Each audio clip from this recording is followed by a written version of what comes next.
Every April Fool's Day, my boyfriend would stage an elaborate, fake proposal as part of a prank coordinated with his best friend, Lexi. Last year, I was so caught up in the moment, heart hammering against my ribs as I reached for the ring, that I didn't notice the mechanical trap hidden in the velvet box. It snapped shut on my finger. I screamed in genuine pain. Jackson and Lexi just roared with laughter, completely oblivious to the fact that my finger was turning a bruised, sickly purple.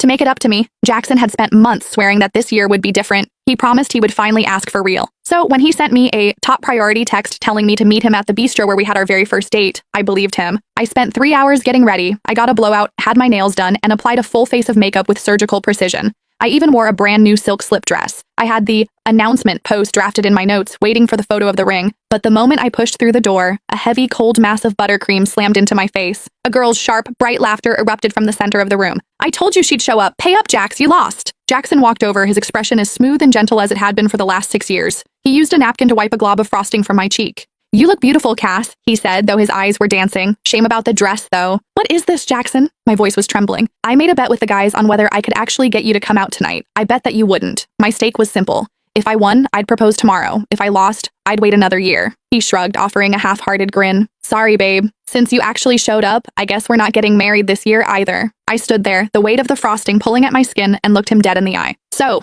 you know what tomorrow is?" He laughed, dismissive. "Of course I do. Our 6-year anniversary. How could I forget?" The sticky sweetness on my face felt suffocating. In that moment, the realization hit me with the force of a physical blow. Our anniversary would always play second fiddle to a prank, and I would always play second fiddle to Lexi. I reached down and slid off the simple silver band we'd worn as a promise set since college. "Then we're done. We're breaking up." The sharp clink of the ring hitting the hardwood floor silenced the entire room. Jackson's brow furrowed. "Don't do this, Cassie. It's just a little cake. I'll help you clean it up when we get home. You know Lexi. She used to play way rougher than this. She's actually being restrained tonight for your sake." He stepped closer, his voice dropping to a low, warning hum. "I went to a lot of trouble to get everyone here. Don't make me look like the guy who's dating someone who can't handle a joke." Lexi slumped onto the velvet sofa, her face a mask of exaggerated poutiness.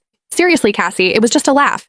If you're going to be like that, we won't play anymore, okay? But breaking up? That's a bit dramatic." She looked at the guys, her eyes wide. "I told you she couldn't handle it. Jax, you shouldn't have invited her. Now, the whole vibe is ruined." She sat there, the undisputed mascot of their little tribe. In this circle, if Lexi wasn't happy, no one was allowed to be. Jackson was no exception. I remembered the first time I met her. She'd organized a game of truth or dare. Usually dares involve something embarrassing in public. Her dare for me was to perform an intimate sound right there in front of the group. When I told her I didn't appreciate that kind of humor, Lexi's eyes instantly welled up. She'd bolted out of the room. The entire group, Jackson included, had chased after her to comfort her. The party that was supposed to be my welcome ended with me sitting alone in a dark apartment,